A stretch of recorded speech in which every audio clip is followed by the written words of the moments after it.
Pemirsa, pemerintah memberlakukan PSBB Jawa Bali selama 2 pekan mulai 11 Januari hingga 25 Januari 2021. Pemberlakuan PSBB terbatas ini karena terjadi lonjakan kasus COVID-19 selama beberapa bulan terakhir.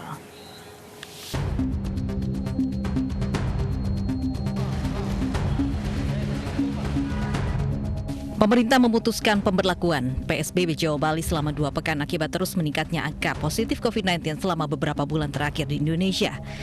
Kebijakan pemberlakuan PSBB terbatas di wilayah Jawa dan Bali juga karena terjadi lonjakan keterisian daya tampung rumah sakit hingga mencapai 70%. Nah, penerapan pembahasan secara terbatas tersebut dilakukan di Provinsi Jawa Bali karena di seluruh provinsi tersebut memenuhi salah satu dari 4 parameter yang ditetapkan. Oleh karena itu, pemerintah membuat kriteria terkait dengan pembatasan kegiatan masyarakat, dan ini juga sesuai dengan undang-undang yang telah dilengkapi dengan PP 21 tahun 2020, di mana mekanisme pembatasan tersebut. Nah, pembatasan ini kami tegaskan bukan pelarangan kegiatan, tetapi ini adalah pembatasan.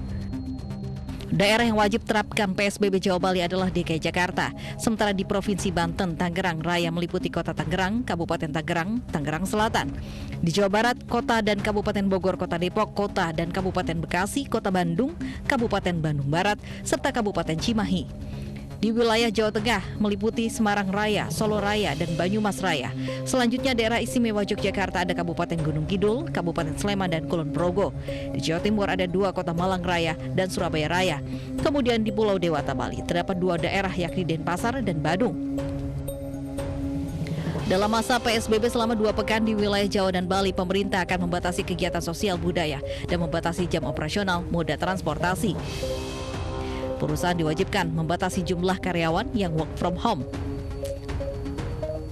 sebanyak 75% dari total karyawan, dan kegiatan yang berhubungan dengan konstruksi pembangunan beroperasi 100%.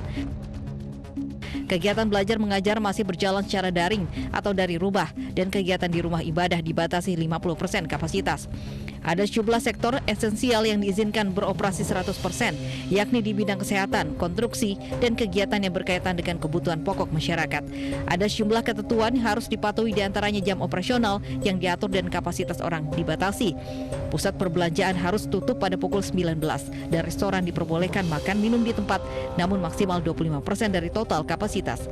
Fasilitas umum dan kegiatan sosial budaya dihentikan sementara. Dan pemerintah daerah mengatur kapasitas serta operasional moda transportasi umum untuk masyarakat. Tentu saja, peraturan tak akan ada artinya jika masyarakat masih saja abai soal protokol kesehatan. Tim Liputan, iNews melaporkan. Pemerintah mengeluarkan kebijakan pembatasan kegiatan masyarakat secara serentak di sejumlah wilayah Jawa Bali atau PSBB Jawa Bali pada 11 hingga 25 Januari 2021.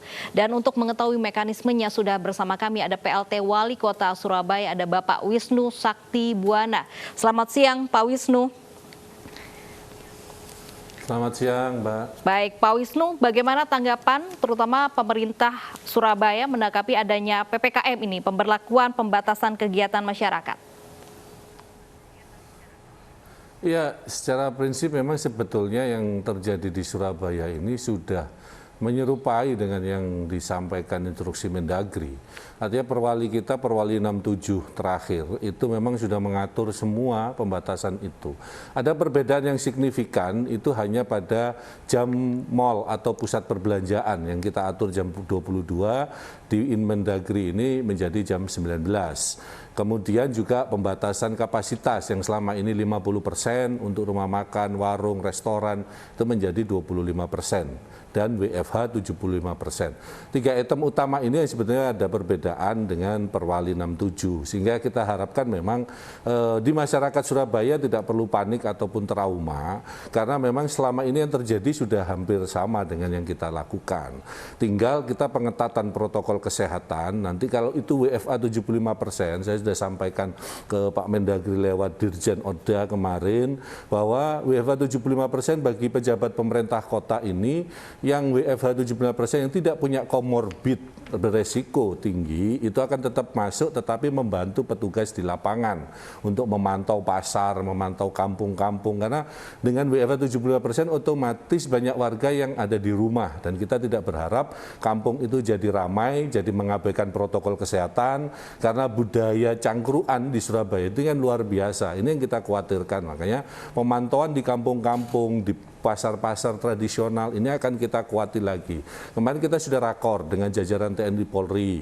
Pengalaman kita PSBB yang awal-awal dulu memang tenaga TNI Polri sangat kurang, sehingga akhirnya kita bantu dari Linmas, Satpol PP, juga nanti para pegawai pemerintah kota yang sedang WFH 75% yang tidak punya komorbid tetap masuk dengan berada di lapangan membantu petugas lapangan. Kita punya 600 lebih pasar tradisional yang harus kita pantau, karena kemarin evaluasi kita memang titik krusial itu ada di pasar tradisional yang biasanya kerumunan terjadi, banyak yang tidak pakai masker. Nah, tapi hari-hari terakhir yang kemarin kita rakor dengan BNPB juga, dengan Pak Mendagri, Pak Menkes, Surabaya alhamdulillah sudah 88% warganya mematuhi protokol kesehatan.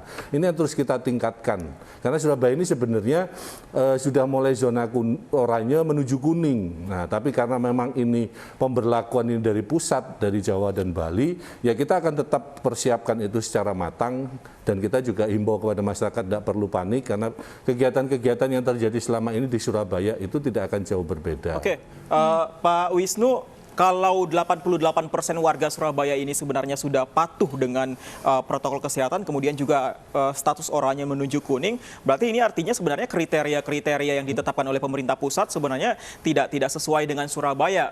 Tanggapan Anda? Betul.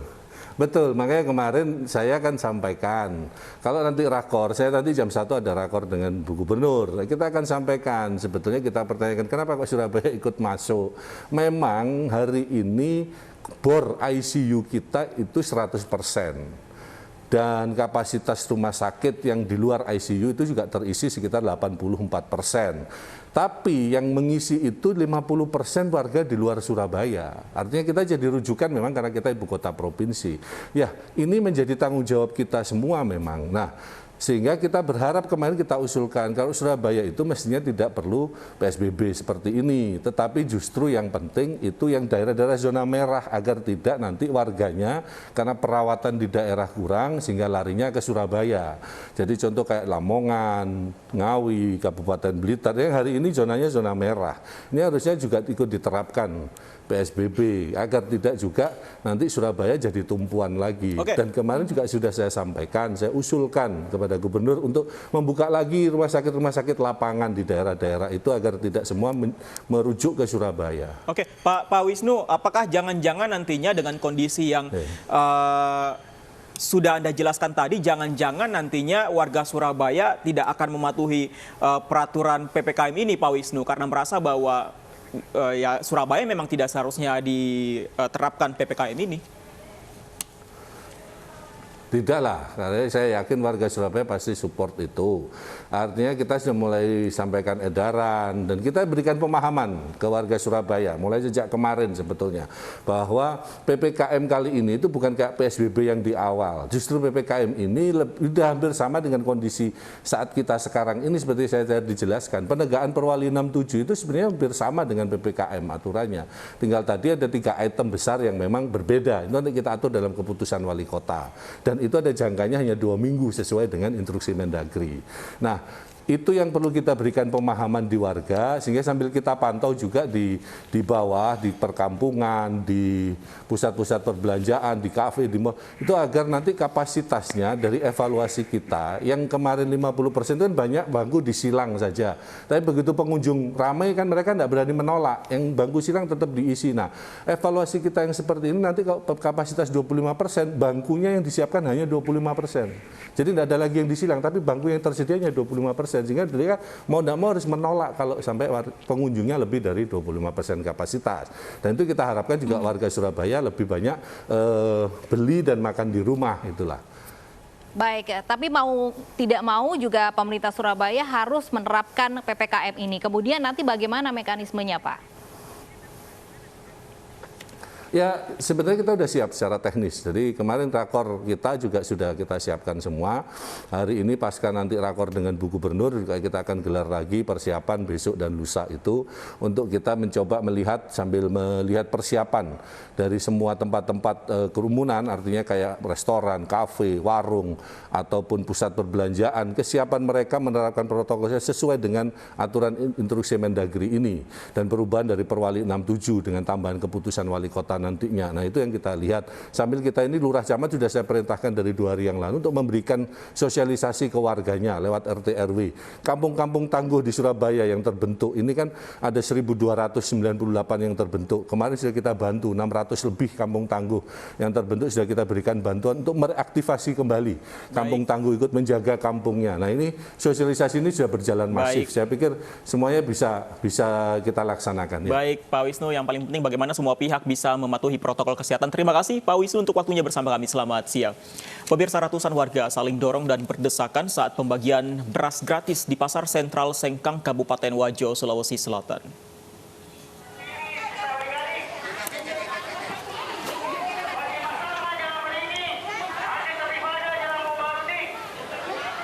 Ratusan warga berdesakan berebut beras 5 kg gratis dari para pedagang.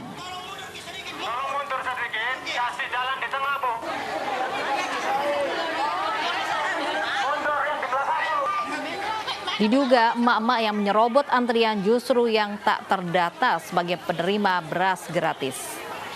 Aksi saling dorong pun akhirnya dapat terkendali setelah pedagang dan petugas TNI ancam hentikan pembagian beras gratis. Pembagian beras gratis ini merupakan tradisi pedagang Pasar Sentral Sengkang setiap tahun.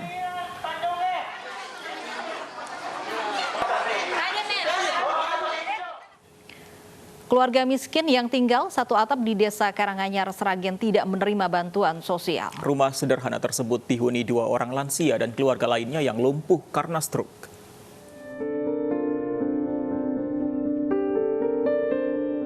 Tiga keluarga miskin yang menempati satu rumah di Desa Karanganyar, Sragen, Jawa Tengah luput dari bantuan sosial pemerintah. Rumah gubuk ini dihuni 2 orang janda lansia, Siam dan Ngadiem. Pasangan suami istri Yuliana serta Sugito yang saat ini dalam kondisi lumpuh akibat stroke. Selama program bansos bergulir hingga saat ini, Sugito mengaku tidak sekalipun menerimanya. Ya, supaya bisa sembuh lagi, bisa kerja. Selama ini belum ada bantuan ke Bapak?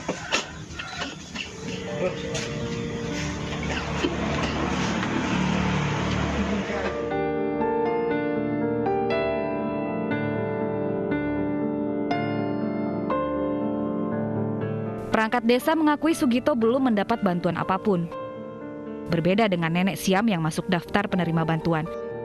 Sementara kakaknya Ngadiem telah mendapat bantuan jaring pengaman sosial sebanyak 6 kali. Dia baru kena penyakit itu nggih. Stroke itu berapa bulan gitu? Belum sampai. Satu tahunan. Belum sampai tadi Mas.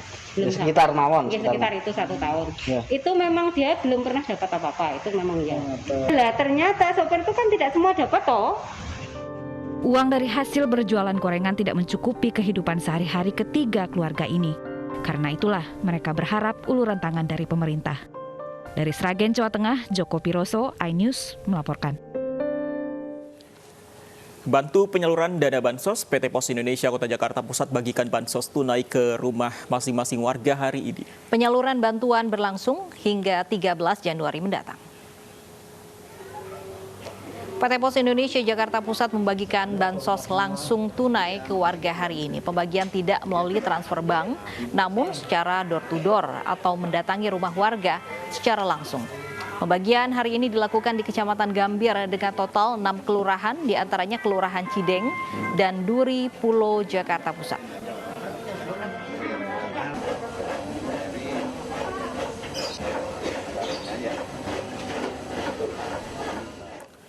Ya, ini yang ditunggu-tunggu masyarakat sudah mulai disalurkan. Bantuan sosial tunai sudah mulai disalurkan langsung ke masyarakat dari Kementerian Sosial sejak 4 Januari 2021. Seperti apa pembagian bantuan sosial tunai di wilayah Jakarta Pusat? Ada rekan kami Kevin Pakan di sana. Kevin, bagaimana proses pembagiannya? Apakah cukup mudah hingga sampai diterima oleh warga yang ada di sana? 5, 4,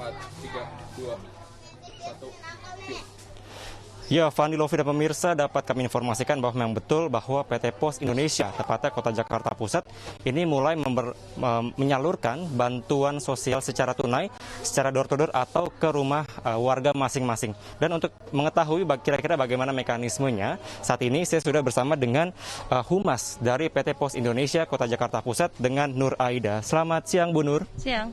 Bu, untuk mekanisme pembagian bantuan sosial secara tunai ini seperti apa sih, Bu? Ya, hari ini kami membayarkan khususnya Kecamatan Gambir, itu sebanyak 11.650 KPM. Nah, kemudian hari ini kami mengawal teman-teman di Kelurahan Duripulo, itu sebanyak 528 KPM. Jadi kami menurunkan sejumlah juru bayar. Hari ini kami menurunkan 89 juru bayar khusus untuk Kecamatan Gambir. Bu, sejauh ini apa kendala yang ditemukan di lapangan, Bu? Ya, kalau saat ini mungkin karena memang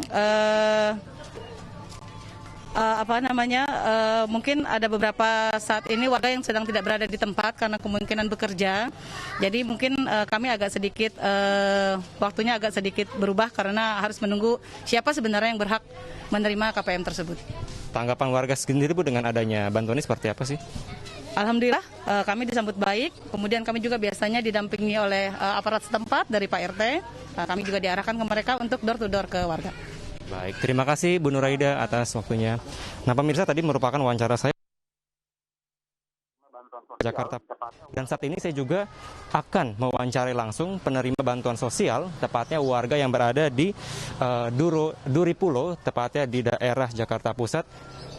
Dan ini pemirsa, kita bisa melihat bahwa petugas dari PT Pos Indonesia telah memberikan bantuan yakni sebesar 300.000 dengan ada beberapa persyaratan. Kita langsung mewawancari saya, pemirsa. Halo, selamat siang, Ibu. Selamat siang. Ibu dengan Ibu siapa? Bu Kikim. Bu Kikim. Bu, ini dengan adanya bantuan dari pemerintah secara tunai, ini tanggapannya seperti apa, Bu? Ya, senang. Senang ya, Bu, ya. Persyaratannya apa aja sih, Bu? Mungkin bisa diinfokan kepada warga. Ya, apa? KTP mungkin, Bu, ya? Ya, KTP, kakak. Nah, mungkin Ibu ada harapan ke depannya, terutama dengan ada bantuan tunai dari pemerintah ini seperti apa ke depannya, Bu? Ya, mungkin lebih baik lagi dah. Bisa lebih ditinggikan lagi, ya. Terutama di situasi pandemi saat ini, ya. Baik, terima kasih Bu Kikim atas waktunya. Terima kasih. Ya, Fandi, Lofi, dan pemirsa, tadi merupakan tanggapan warga terkait penerima bansos secara tunai, yang mana memang warga sangat senang dengan ada bantuan ini, dan memang sangat diharapkan bahwa ini dapat tetap berlanjut begitu dan bisa merata ke seluruh warga yang mungkin sampai dengan saat ini masih belum juga mendapatkan. Fandi dan Lofi, dapat kami informasikan bahwa pembagian dana secara tunai ini akan berlangsung hingga 13 Januari mendatang, khusus untuk bulan Januari ini. Fandi dan Lofi. Baik, terima kasih Kevin Pakan melaporkan langsung dari Gambir, Jakarta Pusat. Ya, ini sistem baru door to door bantuan tunai, semoga semakin memudahkan masyarakat menerima bantuan. Tapi yang paling penting ingat pesan Presiden digunakan benar-benar untuk membeli sembako dan kebutuhan rumah tangga, bukan dibelikan untuk yang lain pastinya. Lebih membutuhkan ya. Pemirsa, tahun ini kebiri kimia akan dilaksanakan. Ya, beredar kabar terpidana justru menolak hukuman ini. Benarkah demikian? Apa alasannya? Kami akan bahas usai jeda.